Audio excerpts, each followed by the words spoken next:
आइए भगवत गीता के अध्याय 1 श्लोक 1.4 पर थोड़ी गहराई से बात करते हैं। जी। पिछले श्लोक में हमने देखा दुर्योधन ने द्रोणाचार्य को पांडव सेना की व्यूह रचना वो सब याद दिलाया था। हाँ बिल्कुल। और अब वो पांडव पक्ष के कुछ खास योद्धाओं का नाम ले रहा है, उनकी शक्ति गिना रहा है। श्लोक कुछ यूं है, अत्र शूरा महश्वासा भीमार्जुन समायुधि युयुधानो विराटश्च द्रुपदश्च महारथाः 1.4। तो इसका मतलब हुआ कि इस सेना में भीम और अर्जुन जैसे उनके बराबर युद्ध करने वाले महान धनुर्धारी वीर हैं। हाँ। जैसे युयुधान मतलब सात्यकी, विराट और महारथी द्रुपद। हाँ, और यहाँ ये देखने वाली बात है कि दुर्योधन सिर्फ गिनती नहीं कर रहा है, वो उनकी क्वालिटी, उनकी काबिलियत पर जोर दे रहा है।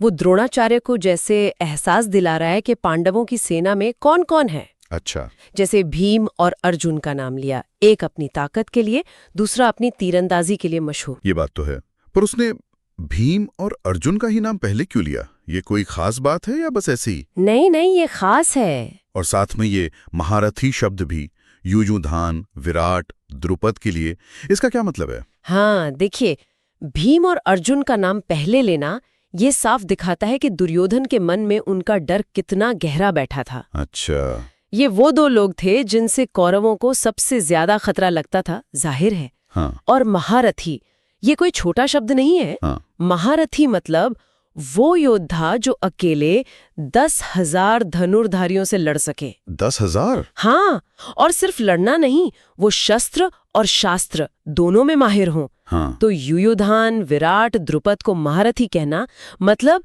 दुर्योधन मान रहा है कि पांडवों के पास सिर्फ भीम अर्जुन नहीं, बल्कि और भी कई हैं। हाँ, और भी कई ऐसे धुरंधर हैं जो अकेले ही पासा पलट सकते हैं। तो ये सिर्फ एक लिस्ट नहीं हुई, फिर ये तो दुर्योधन की अपनी चिंता, उसकी असुरक्षा भी दिखा रही है। बिल्कुल। मतलब अपने गुरु के सामने दुश्मन की इतनी तारीफ कर रहा है वो। ये तो आत्मविश्वास कम, घबराहट ज्यादा लगती है। सही कहा। ये दिखाता है कि बाहर से वो कितना भी अहंकारी दिखे, अंदर ही अंदर वो पांडवों की ताकत को पहचानता है, समझता है। ये सिर्फ डर नहीं है, बल्कि एक तरह की सामरिक समझ भी है, भले ही वो खुलकर इसे माने या ना माने। हाँ, उसका मनोविज्ञान साफ दिख रहा है। हाँ, बाहरी दिखावे के पीछे छिपा हुआ डर। और इससे ये भी पता चलता है कि लड़ाई में जो कुशल लोग होते हैं, जो महारथी होते हैं, उनकी भूमिका कितनी अहम होती है। वो सिर्फ नंबर नहीं बढ़ाते, वो निर्णायक साबित हो सकते हैं। हाँ, निर्णायक क्षमता लाते हैं। इस बात को अगर आज के जमाने में देखें तो कैसे समझेंगे? मान लीजिए कॉर्पोरेट दुनिया में। हाँ बिल्कुल। सोचिए जैसे कोई सीईओ अपनी टीम को बता रहा हो कि कंपटीशन कितना तगड़ा है। अच्छा। वो कह सकता है, देखो उनकी टीम में बहुत अनुभवी लोग भी हैं, जैसे विराट, कमाल के स्ट्रैटेजी बनाने वाले भी, जैसे अर्जुन, बहुत मेहनत करने वाले भी, जैसे भीम की ताकत, और एकदम वफादार साथी भी, जैसे सात्यकी। हाँ, मतलब सिर्फ ये नहीं कि उनके पास लोग हैं, बल्कि किस किस तरह के लोग हैं, उनकी खासियत क्या है। बिल्कुल, ये हुई उनकी असल ताकत को समझना, उसके अलग अलग पहलुओं को देखना। तो ये सिर्फ एक लिस्ट नहीं हुई, ये तो उनकी क्षमताओं का एक गहरा विश्लेषण हो गया। सही बात। और यही तो जिंदगी का भी सबक है ना। हाँ। कोई भी चैलेंज हो, इम्तिहान हो, मुकाबला हो, या कोई प्रोजेक्ट ही क्यों ना हो, उसमें उतरने से पहले सामने वाले की ताकत को ठीक से, बिना किसी पक्षपात के समझना बहुत जरूरी है। सही है, इससे तैयारी बेहतर होती है। हाँ, तैयारी ज्यादा सटीक होती है, आपकी स्ट्रैटेजी ज्यादा असरदार बनती है।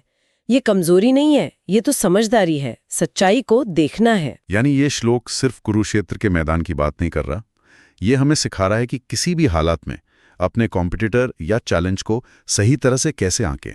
हाँ, दुर्योधन का डर और उसका ये आकलन दोनों ही हमें काफी कुछ सिखाते हैं। बिल्कुल। और ये हमें इस सवाल के साथ छोड़ जाता है, क्या हम अपनी जिंदगी की चुनौतियों में या अपने मुकाबलों में सामने वाले की काबिलियत को ईमानदारी से देखते हैं, बिना किसी अहम के या डर के? ये सोचने वाली बात है। क्योंकि यही साफ नजरिया हमारी अपनी तैयारी, हमारी रणनीति और आखिर में हमारी कामयाबी की दिशा